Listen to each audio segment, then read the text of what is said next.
দিল্লির উদ্দেশ্যে যাবেন তো, ঘুরে টুরে আসবেন। দিল্লি যাচ্ছেন কেন জানেন তো? আমি বলি আপনাদের যে ইডি সিবিআই তারা তদন্তের একটা চূড়ান্ত পর্যায়ে পৌঁছে গেছে। সিবিআই দেখলাম নথি জমা দিয়েছে কোর্টে, সেখানে নামটা আড়াল করার জন্য স্টার মার্ক দিয়ে দিয়েছে, অ বা আ দিয়ে। এই অটাকে আমরা বুঝি। ইডির ওপর নির্দেশ আছে কেন্দ্র থেকে যে নাম এখনই নামটা প্রকাশ করবে না, তাই করেনি। এবং তিনি সেজন্য দিল্লি গেছেন। অদিয়ে যার নাম আছে তাই, তা না হলে ওরা নাম বাদ দেবে কেন? ওরা তো অন্য নদী সব নাম দিয়ে দিয়েছে, খালি এই অয়ের ক্ষেত্রে এসে নামটাকে ঢেকে দেওয়া হলো। এটা তো জিজ্ঞাসা প্রশ্ন উঠবে তো স্বাভাবিক মানুষের মধ্যে। আমার দৃঢ় বিশ্বাস জজরাও প্রশ্ন করবেন, অটা হঠাৎ কেন হিং তিন ছট হয়ে গেল সেটা বলো। ম দুজনেই বাজবার জন্য এখন মা করছে। মিথ্যা কথা বলার যাদের অভ্যাস রাজনৈতিকভাবে, তারা মিথ্যা কথা বলবেনই। এবং তৃণমূল দল মানেই হচ্ছে মিথ্যা, দুর্নীতি এবং গুন্ডামি। সুতরাং এর বাইরে ওদের কাছ থেকে কিছু আশা করা যায় না।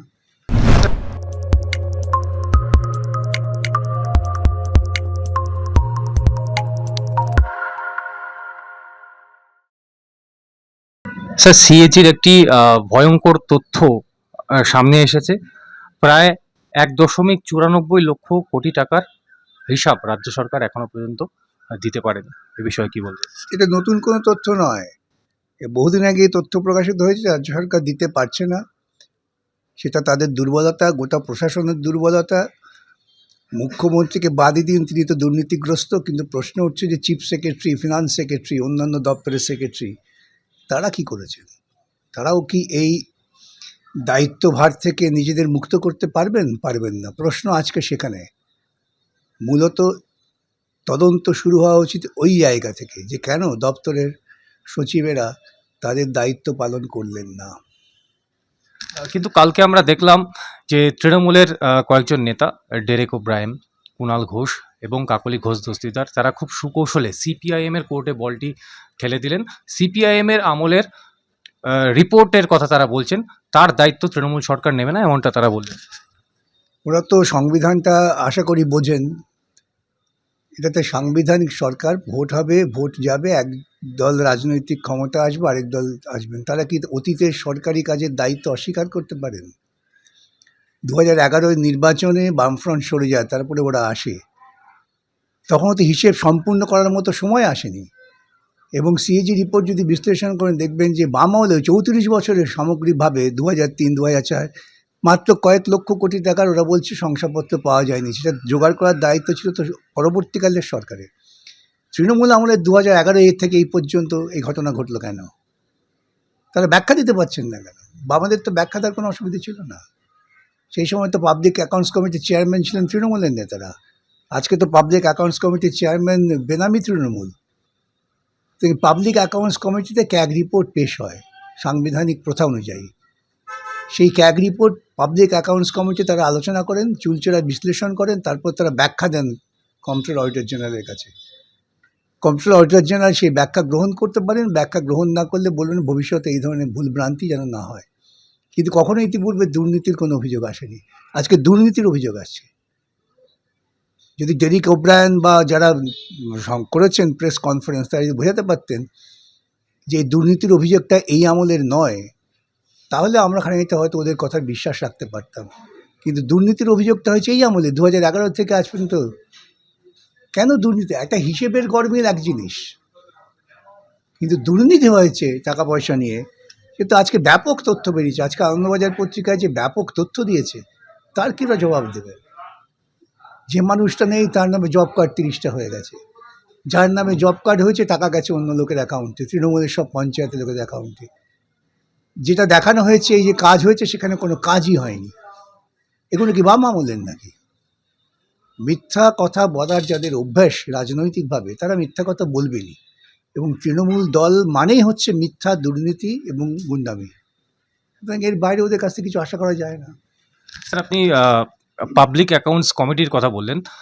এই যে হিসাবের গরমিল, এইটা ধরবার জন্য পাবলিক অ্যাকাউন্টস কমিটির ভূমিকাটা ঠিক কীরকম, একটু পরিষ্কার করে বলুন।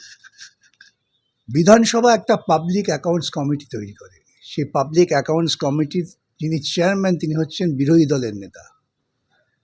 ক্যাগের যে রিপোর্ট আসে, সেই রিপোর্টটা সেই পাবলিক অ্যাকাউন্টস কমিটি খতিয়ে দেখেন।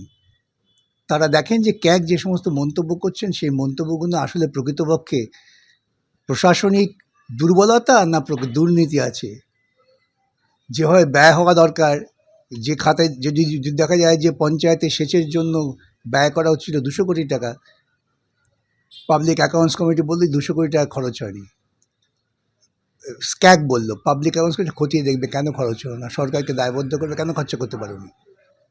যদি দেখা যায় যে সেচের টাকা চলে গেছে মিড ডে মিলে, আর মিড ডে মিলের টাকা চলে গেছে মমতার ভ্রমণে, পাবলিক অ্যাকাউন্টস কমিটি সেগুলো খুঁজে বার করে রিপোর্ট দেবেন ক্যাগের কাছে, কম্পিউটার অডিটর জেনারেলের কাছে। কম্পিউটার অডিটর জেনারেল সেই অ্যাকাউন্টসটা করে ঠিক করবেন। এই তো পদ্ধতি। আজকে 2011 থেকে আজকে 2024, এই 13 বছরে প্রত্যেকটা ক্ষেত্রে দুর্নীতির অভিযোগ করেছেন। আরও মারাত্মক আছে, যে পরিমাণ টাকা তারা বিভিন্ন এনজিওকে দিয়েছেন, এই এনজিওরা কারা, তাদের রাজ্য সরকার টাকা দিলেন কেন?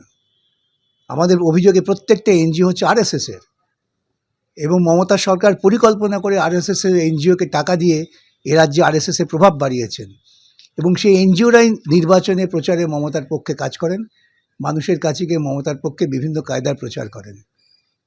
কি ব্যাখ্যা? পাবলিক অ্যাকাউন্টস কমিটি কেন জিজ্ঞাসা করেননি যে এই সমস্ত এনজিওরা কারা? যদি সুস্থ মাথায় বসে ক্যাগ রিপোর্ট নিয়ে চুলচেরা বিশ্লেষণ করা যায়, তার কোনো জবাব দেওয়ার ওদের জায়গা থাকবে না। সেজন্যই ওরা পাবলিক অ্যাকাউন্টস কমিটি মমতার আমলে একটা বেনামি তৃণমূল তাকে করা হয়েছে। বাম আমলে তো অ্যাকাউন্টস কমিটির চেয়ারম্যান বিরোধীরা ছিলেন, বাম আমলে তো বিরোধী শূন্য ছিল না, বিরোধী শূন্য তো এই আমলে। সুতরাং এটা সাধারণ মানুষ তারা হয়তো অনেকে জানেন না, এইরকম চেঁচামেচি করেন। যেমন ওরা চেঁচামেচি করেন মিডিয়াতে বসে, সাইবাড়িতে রক্ত মাখা ভাত। কোথায় পেয়েছিস রক্ত মাখা ভাত? সাইবাড়ি নিয়ে একটা জুডিশিয়াল কমিশন হয়েছিল, জাস্টিস তারাপত মুখার্জি, সিদ্ধার্থ রায়ের আমলে, বাম আমলে ছিল না। সেই কমিশনের রিপোর্ট কী বলেছে? সেই রিপোর্টটা পড়ুক, সেই রিপোর্টটা পেশ করুক। বলে দেওয়া সহজ, তার পেছনে যুক্তি তথ্য খাড়া করার কোনো জায়গা নেই। এতগুলো কমিশন করেছে মানুষের টাকা খরচা করে, সেই কমিশনের রিপোর্ট কোথায় আমরা জানতে চাই। বিধানসভায় একজন এমএলএ বোধহয় বা তার স্ত্রী আত্মহত্যা করেছিল, মমতা বাংলা বন দেখেছিল। আজকে বিধানসভার একজন পুলিশ আধিকারিক সেখানে আত্মহত্যা করেছে। কি প্রতিক্রিয়া মুখ্যমন্ত্রী?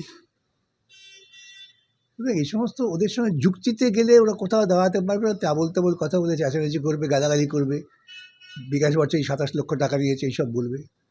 এই যুক্তিহীনদের কথার জবাব দেওয়াটাও বোধহয় মনে হয় একটা বোকামো। আমরা না দিলেই ভালো, তবু আপনারা জিজ্ঞাসা করেন তাই জবাব দিই। শীতকালে সুন্দরবন ভ্রমণের নির্ভরযোগ্য একমাত্র নাম সাগর সঙ্গম ট্রাভেলস। নিজস্ব লঞ্চে ভ্রমণ এবং অফুরন্ত খাওয়া দাওয়ার বিপুল আয়োজন। বুকিং করুন 9733066075।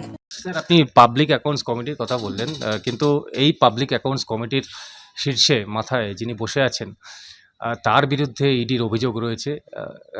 হ্যাঁ, তাই তো বললাম, সে কি করে কোনো ব্যবস্থা? পাবলিক অ্যাকাউন্টস কমিটি যিনি চেয়ারম্যান তিনি বিরোধী দলের নন, তিনি তৃণমূলের, এবং তিনি তার বিরুদ্ধে যদি অভিযোগ থেকে থাকে তাহলে বুঝতে হবে যে বিধানসভায় কারা নির্বাচিত। যারা নিজেরাই দুর্নীতির সঙ্গে যুক্ত তারা তো দুর্নীতিকেই প্রশ্রয় দেবে। তাই পাবলিক অ্যাকাউন্টস কমিটি মিটিং এইসব নিয়ে আলোচনা হয় না।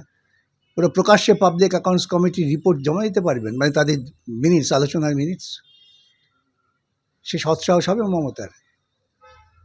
মমতার এই সৎসাহস। আমি তো পোস্ট করেছি যে এনজিওদের নাম দিন কারা টাকা পেয়েছে, এবং তাদের মধ্যে কারা কারা আরএসএস সেটা নির্দিষ্ট করে বলুন। সেই সাহস ওদের হবে না। স্যার, ক্যাগ রিপোর্টে আরেকটি মারাত্মক কথা উল্লেখ রয়েছে যে পুরনো ঋণ শোধ করা হচ্ছে বর্তমান ঋণ নিয়ে। এর কতটা প্রভাব আগামী দিনে পড়তে পারে অর্থনীতিতে? এটা মারাত্মক নেতিবাচক প্রভাব। আবারও সেই নিজের কথা এসে যে আমি যখন পুরসভায় আসি তখন দেখি সুব্রতবাবুর আমলে কিছু ঋণ রেখে গিয়েছিলেন। আমরা প্রথমে সেই ঋণটাই শোধ করে দিয়েছিলাম। সেখানে ঋণ থাকা মানেই হচ্ছে তার উপর সুদ হওয়া। সুতরাং প্রাথমিক কাজ ছিল আমাদের কষ্ট করলে আমরা ঋণের টাকাটা শোধ করে দেবো। শোধ করে দিয়েছিলাম, তাতে আমাদের সুবিধা হয়েছিল, অর্থনৈতিক উন্নয়ন হয়েছিল, এবং পরবর্তীকালে আমরা অতিরিক্ত টাকা রেখে গিয়েছিলাম। আমি নিশ্চিত যে পূর্বতন যিনি মুখ্য সচিব ছিলেন তিনি তাদের সুপরামর্শ দিয়েছেন, কারণ তিনি তো আমার সময় কমিশনার ছিলেন। সেই সুপরামর্শ তো মমতা শোনে না। কেন লোককে বোকা বানাতে হয় যে বাম আমলের ঋণ, বাম আমলের সমস্ত বেনিফিট ওরা নেবেন, বাম আমলের তৈরি করা নবান্ন যেখানে ওরা করেছেন সেটা নেবেন, আর বলবেন বাম আমলে যদি কিছুই না নিবি তাহলে মন্ত্রিসভা এসে গঙ্গার বুকে কেন করলি না? সুতরাং এই সমস্ত আবোল তাবোল কথা হয়, ভাবে সাধারণ মানুষ বোকা, অনেকেই জানেন না। আর প্রচার মাধ্যম, তারা দিবারাত্র প্রচার চালিয়ে যান, লোকে ভাবে হয়তো এটাই ঠিক। 100 দিনের কাজের বকেয়া টাকা মুখ্যমন্ত্রী নিজে মিটিয়ে দিচ্ছেন বলে কথা দিয়েছেন এবং 21 তারিখের মধ্যে সেটা ঢুকে যাচ্ছে। তাহলে এই তথাকথিত ধর্নার নাটকের দরকার ছিল কি? প্রথমে নাটক করালেন ভাইপোকে দিয়ে, আমি দায়িত্ব নিয়ে আপনাদের নিয়ে যাব, আমি আপনাদের বিরিয়ানি খাওয়াবো, দিল্লির বুকে ধর্না দেবো। বেশ কিছু টাকা, অবশ্য ওরা ইলেকট্রাল বন্ডের টাকা পান, যারা ধান্দাবাজ ব্যবসায়ী তারা টাকা দেন, তোলাবাজির টাকা, ওদের টাকা অনেক আছে, সেটা করলেন। গান্ধী মূর্তির সামনে রাজঘাটে অসভ্যতা করলেন, সেই অসভ্যতার ধারাবাহিকতা বজায় রাখলেন, রাজভবনে এসে অসভ্যতা করলেন। তারপরে মুখ্যমন্ত্রী বললেন আমি প্রধানমন্ত্রীর সঙ্গে বৈঠক করছি, বৈঠক করলেন, নিশ্চয়ই প্রধানমন্ত্রী তাকে বুঝিয়ে দিয়েছেন বাবা তুমি চুরি করেছো, আমি দেবো না। তাই ঘুরে এসে ধর্না। কখন ধর্না? যখন কলকাতা হাইকোর্টে আমরা মামলা করেছি, কলকাতা হাইকোর্ট তারা একজন 4 জনের কমিটি গঠন করার প্রস্তাব দিয়েছেন, যারা খুঁজে বার করবেন। ভয় পেয়ে গেলেন যে এই কমিটি হলে তার অন্য কথা বলা যাবে না, ভয় পেয়ে গিয়ে তিনি এটা করলেন। এবং তার যদি দেওয়ার মতো অর্থ থেকেই থাকে, দেওয়াটা তার দায়, আইনি দায়, যারা কাজ করছে তাদের টাকা দেওয়া, কেন্দ্র দিক আর না দিক। তো নাটক করতে গেলেন কেন? প্রথমেই বলতে পারতেন যে কেন্দ্রের সঙ্গে আমি লড়াই করে বুঝে নেবো, আমি গরিব মানুষের টাকাগুলো দিয়ে দিচ্ছি। ধাপ্পাবাজির তার সীমা থাকা দরকার, ওদের সেই বোধও নেই। যে ধাপ্পা দিচ্ছেন কোন জায়গায় দাঁড়িয়ে কেন দিচ্ছেন সেই বোধটাও পর্যন্ত নেই। দার্জিলিংয়ে চা বাগান ঘেরা কমলালেবুর গ্রাম সৌরিনীতে এবং দাওয়াইপানিতে ঘরে বসেই কাঞ্চনজঙ্ঘার দৃশ্য উপভোগ করতে আড্ডাহাট হোমস্টে বুক করুন 9836499678 নম্বরে। দিল্লির উদ্দেশ্যে রওনা দিয়েছেন মুখ্যমন্ত্রী।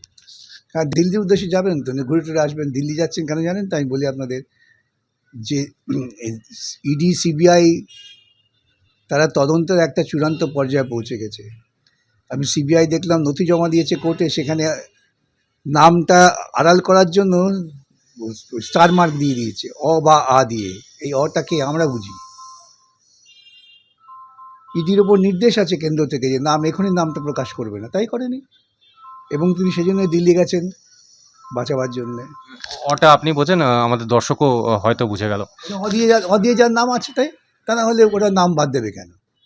ও তো অন্য নদী সব নাম দিয়ে দিয়েছে, খালি এই অয়ের ক্ষেত্রে এসে কেন নামটাকে ঢেকে দেওয়া হলো? এটা তো জিজ্ঞাসা, প্রশ্ন উঠবে তো স্বাভাবিক মানুষের মধ্যে। আমার দৃঢ় বিশ্বাস জজরাও প্রশ্ন করবেন,